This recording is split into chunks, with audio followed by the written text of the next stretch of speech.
I know this is going to sound unbelievable, but what happened to me still haunts me every night.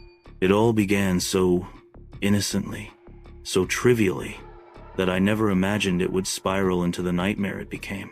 From my earliest days, I was treated as my grandmother's golden child. She showered me with affection, bragging endlessly to neighbors about how exceptional I was.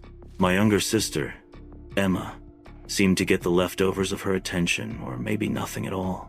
I joke about it now, but there's some truth to it. She grew up feeling overlooked while I basked in praise. When I started playing organized sports, Emma found her escape in swimming. Meanwhile, everything came naturally to me in soccer. By middle school, I was the team's top scorer, and by high school, I had my sights on playing professionally. Posters of Messi and Ronaldo covered my bedroom walls. My hands were large, strong, and precise, perfect for dribbling and passing with power unmatched by most of my teammates. I excelled academically, too, mostly. Math was my weak spot, but otherwise, I was golden. By sophomore year, I had already decided which university I would attend, envisioning myself playing in packed stadiums and living the life I had always dreamed of. You felt unstoppable. The world was in the palm of my hand. Then, everything began to unravel. It was the start of my junior year, when Lila entered my life. I noticed her immediately the way she walked into our literature class one Monday morning. Every eye in the room drawn to her. Her auburn hair gleamed in the sunlight, and her hazel eyes had an intensity that left me breathless. Every inch of her seemed flawless. I knew, instantly, that she was the only person I would ever want. From that moment, she consumed my every thought. I couldn't focus in class or on the soccer field. I started obsessing over her, learning her schedule, even discovering her home address through a friendly librarian. I convinced myself that I could make her mine, that love true, obsessive love would triumph. But when I finally confessed my feelings, her response shattered me.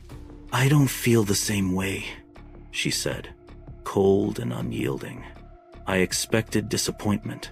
Instead, I felt a spark of rage, a consuming fire that eclipsed all reason. Over the following days, I became fixated. My obsession grew, twisting into something darker. I stopped caring about soccer, school, or anything else. All that mattered was Lila and the rejection she had given me. One night, I followed her from a distance, watching her through the dim glow of streetlights. I told myself I was protecting her, ensuring she understood the gravity of her actions. But I knew, deep down, it was revenge I craved. The anger inside me had mutated into something monstrous. When I finally confronted her in the park near our town's old library, I grabbed her, my hands shaking with a mix of fear and fury. I was stronger than anyone I had ever met, and I didn't care about anyone else around us. All I saw were her wide, terrified eyes, and in that moment, I felt satisfaction twisted, horrifying satisfaction. I was stopped before I could go further. Police officers arrived, their flashlights cutting through the darkness. My world collapsed in an instant. I was taken into custody, confused and numb. Months have passed since that night, and I still struggle to reconcile who I was with who I am now. I'm in a therapeutic program designed to help people like me regain control over the darker impulses that took over my mind. I'm not fully healed. Sometimes the anger resurfaces, threatening to engulf me.